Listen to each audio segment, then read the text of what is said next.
Halo teman-teman, apa kabar semuanya? Sehat selalu dimanapun kalian berada. Maaf ya teman-teman jika dalam pembahasan aku masih ada yang salah atau kata-kata aku ada yang tidak beraturan.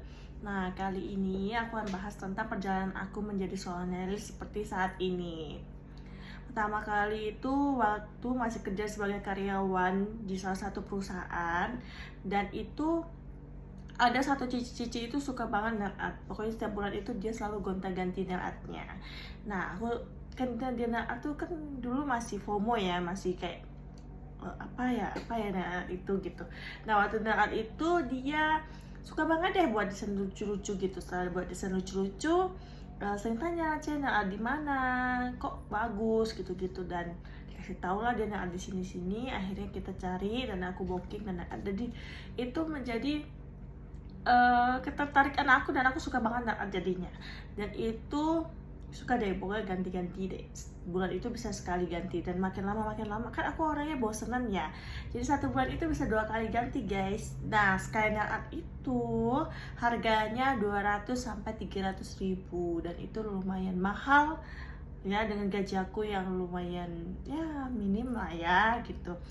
Dan akhirnya kalau 2 kali kan berarti 500 ribu ya, lumayan ya. Nah, akhirnya memutuskan kira-kira kalau bisa boros kayak gini kan lumayan ya, kalau bisa dalam satu bulan itu 500 ribu, kalau 1 tahun udah berapa gitu. Akhirnya memutuskan dari 500 ribu itu nabung untuk beli bahan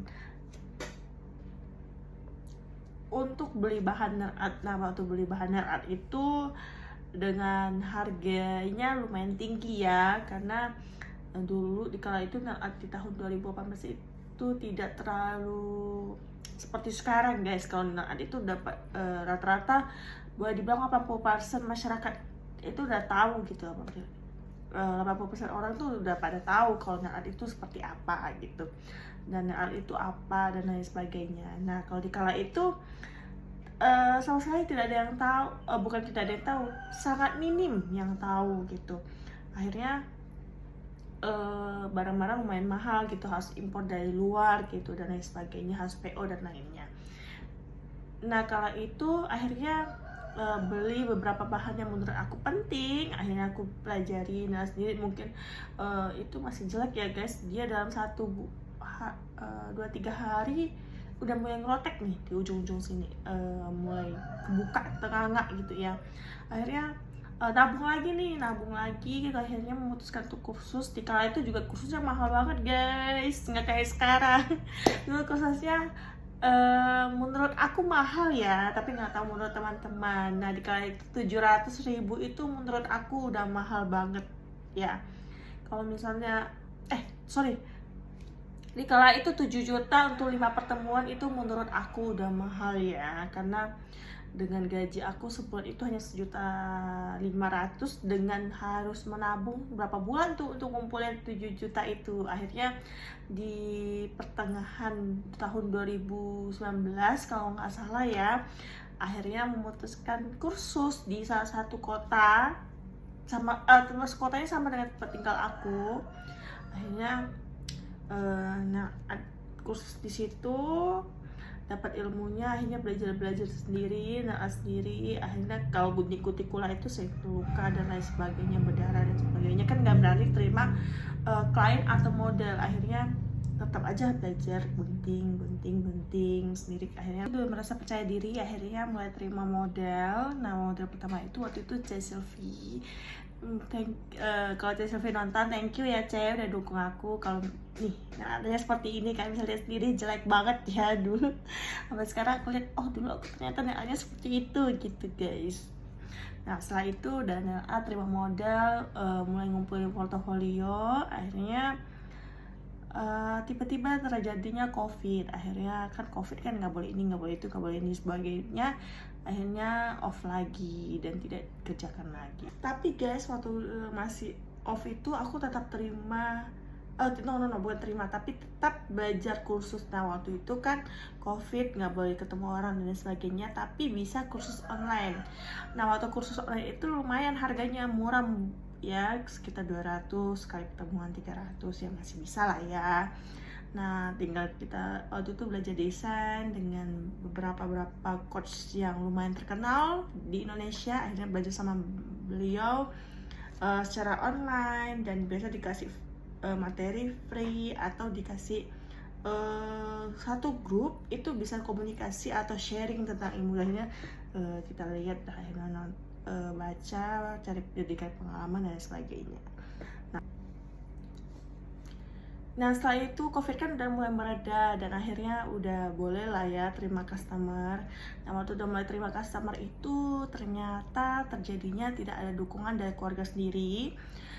Mereka bilang, ngapain sih kerja kayak gitu, bagus kerja kantoran yang pasti aja gitu, udah ada gaji, pulangnya jamnya teratur dan lain sebagainya. Tapi mereka tidak tahu kerja kantor itu seperti apa guys, dan mungkin dari tekanan, deadline yang harus cepet harus selesai.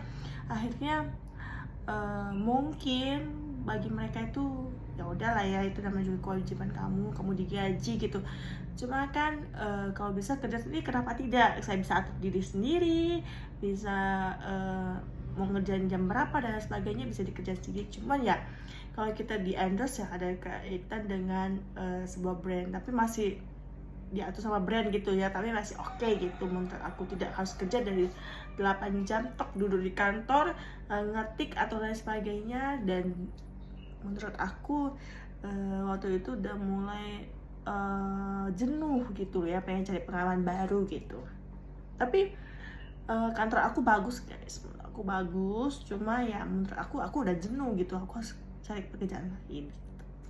Nah setelah itu akhirnya waktu mau nyariin orang itu harus ketemunya siang hari gitu, dan aku kan kerja ya dari Senin sampai Sabtu, akhir liburnya hanya hari Minggu, dan itu menurut aku susah banget ngatur waktunya. Karena aku kalau misalnya kerja itu bisa pulang jam 4 lalu 4.30, itu jam 5 udah sampai rumah. Kalau lewat itu biasa ya terjadi sebuah pertanyaan yang menurut aku wajar sih, cuma kan aku kan cari duit tambahan gitu loh. Mungkin menurut keluarga aku jangan sampai aku capek atau lain sebagainya, aku juga kurang paham. Tapi menurut aku waktu itu aku merasa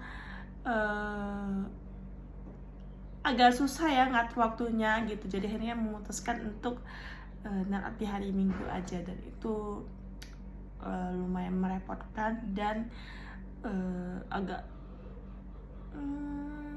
susah lah gitu menurut aku ya gitu. Akhirnya tetap aja nerima gitu Sabtu Minggu gitu. Kalau misalnya libur ya terima, akhirnya jarang stay di rumah gitu. Akhirnya menurut keluarga aku kecapean, akhirnya memutuskan nggak usah adalah kamu kerja kantoran aja, tapi aku tetap mengekang atau enggak aku mau gitu, bisa gitu. Akhirnya terjadinya ketidakcocokan itu, dan di perusahaan menawarkan aku untuk pindah kota gitu, keluar dari pulau yang tempat tinggal aku. Akhirnya aku mengambilnya dan aku pindah di sebuah kota di Jakarta.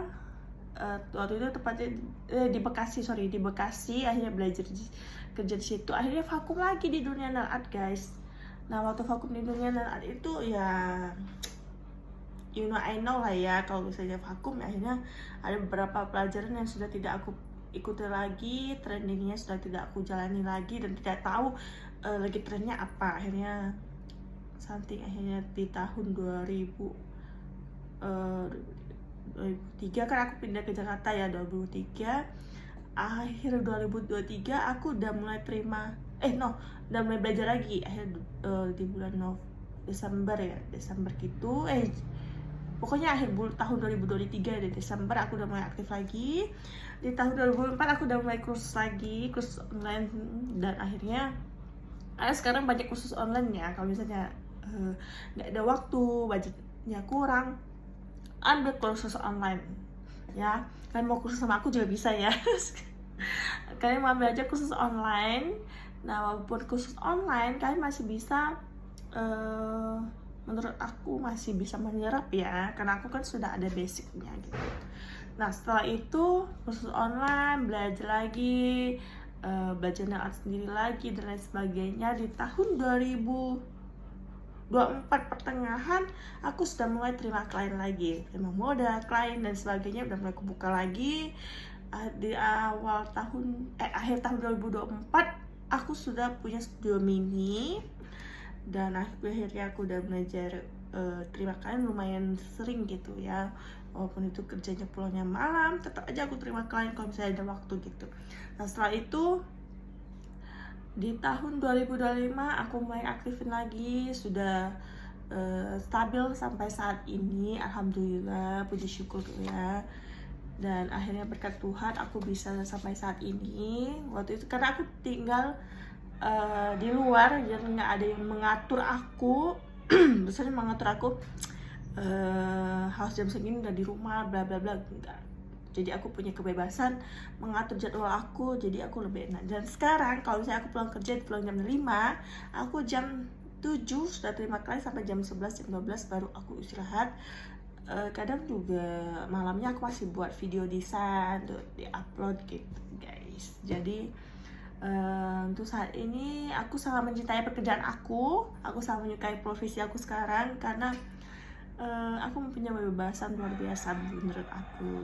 Aku sangat berterima kasih kepada Tuhan atas semua perjalanan yang telah diberikan, cobaan dan sebagainya. Akhirnya aku merasa percaya diri saat ini. Ya 80% aku percaya diri dengan hasil anakku sendiri ya. 20%-nya ya belum 100% ya, karena masih banyak master atau teman-teman yang datanya sudah bagus ya. Nah semoga video penjelasan perjalanan aku di dunia NLR ini bisa membantu teman-teman, dan teman-teman suka jangan lupa bantu aku like, comment, dan subscribe ya. Bye bye, terima kasih.